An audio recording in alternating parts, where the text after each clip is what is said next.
Capítulo 8. Mulheres no Ministério.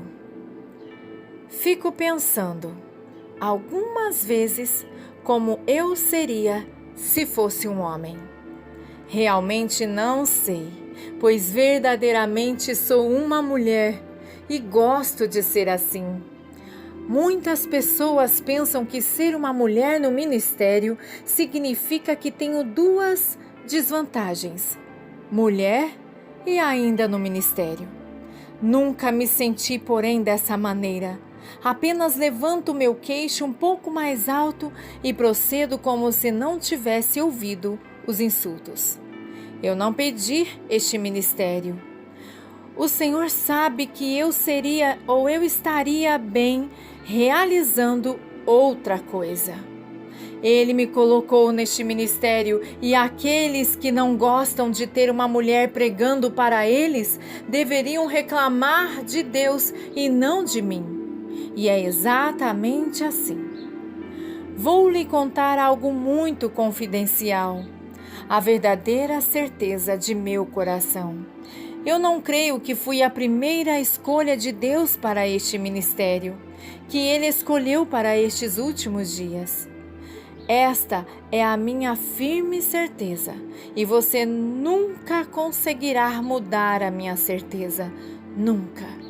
Não estou bastante certa se fui a segunda escolha de Deus ou mesmo a sua terceira escolha, pois acredito que verdadeiramente estou realizando o trabalho de um homem. Eu trabalho duro. Poucas pessoas sabem que realmente eu trabalho duro, 16 a 17 horas por dia. Consigo trabalhar mais do que 5 homens juntos. E desafio a quem quiser provar isso. Aqueles que me conhecem bem sabem que durmo muito pouco e quantas horas dedico a este ministério. As pessoas que frequentam os nossos cultos sabem que permaneço no palco atrás do púlpito de 3 horas e meia a 4 horas e meia em cada culto e nunca me sento. Acredito que a primeira escolha de Deus para este ministério foi um homem e a sua segunda escolha também. Mas nenhum homem estava disposto a pagar o preço. Fui sincera o suficiente para dizer: tome o nada e use-o. E ele tem feito isto desde então. É por isso que lhe digo, sei que o poder de Deus é verdadeiro. Você não pode dar sem receber. Depois de todas aquelas horas, posso deixar o palco tão forte quando entrei nele. Entreguei-me completamente ao Espírito Santo, doei o meu corpo como um vaso vazio para ser usado pelo Espírito Santo, mas assim como me doei, eu recebi até mais do que eu dei. Certo dia, em Los Angeles, uma representante do movimento de liberação feminina me perguntou se eu gostaria de aparecer em um programa de televisão deste movimento. Eu sorri. Você não gostaria de ouvir o que tenho a dizer. Veja bem, eu daria qualquer coisa em troca para ser uma boa dona de casa ou uma boa cozinheira. Oh, eu gostaria de ter sido uma boa cozinheira. Gostaria de ter 12 filhos. Algumas vezes me sinto como a mãe de todo mundo, pois já tenho tantos filhos espirituais que não sei mais o que fazer. Preocupo-me com eles e sou a mãe deles, amo-os e cuido deles.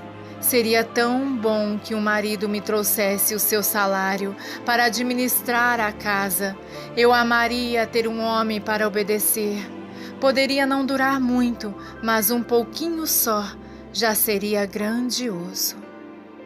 Então, quando se trata de liberação feminina, mantenho-me no antigo padrão da palavra de Deus.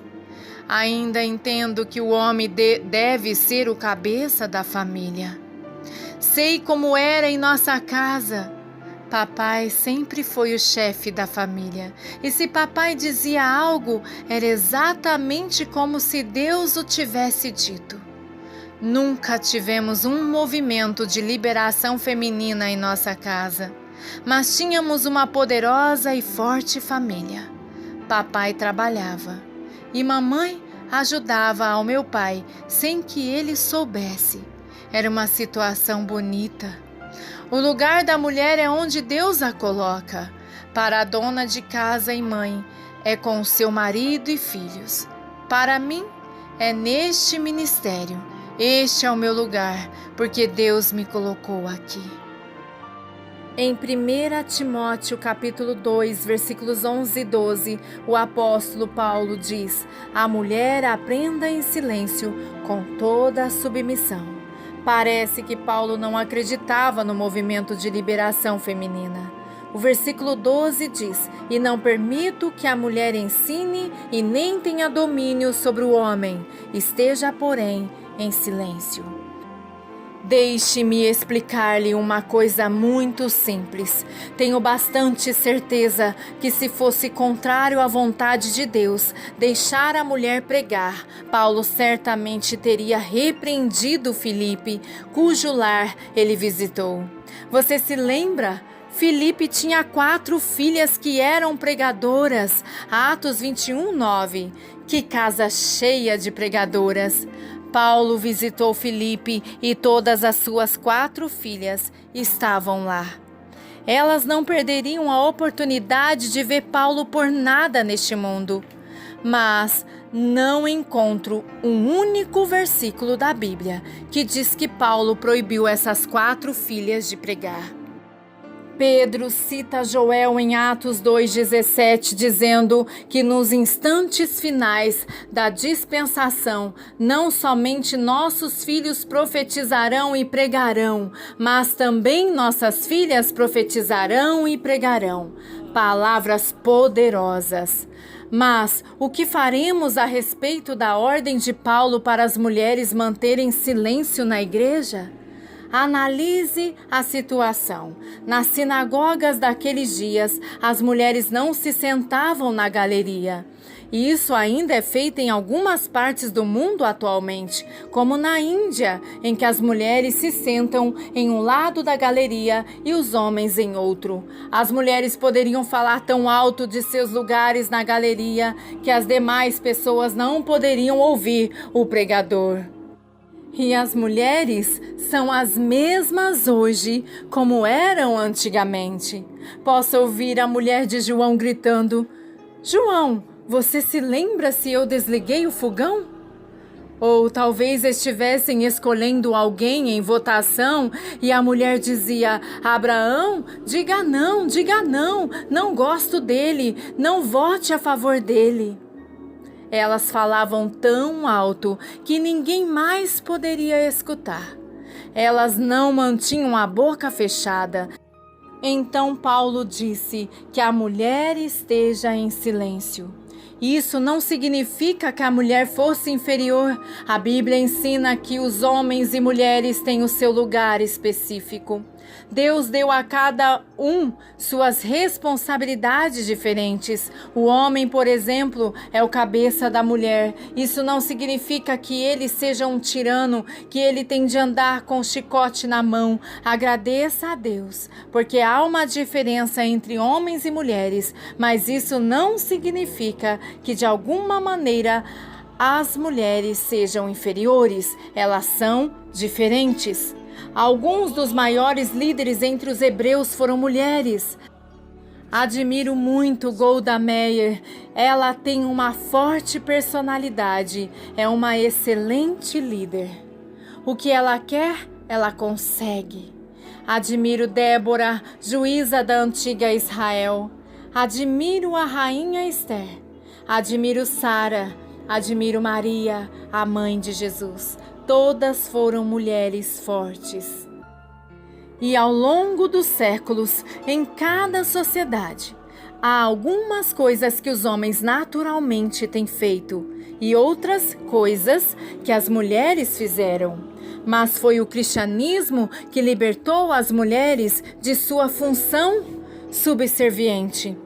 Nunca pude entender porque algumas mulheres rejeitam a Cristo, pois foi Cristo que deu dignidade às mulheres. Os cristãos podem ter problemas com as mulheres no ministério, mas Cristo nunca teve. Ele nos elevou, nos libertou. Sou feliz por ser mulher. Amém.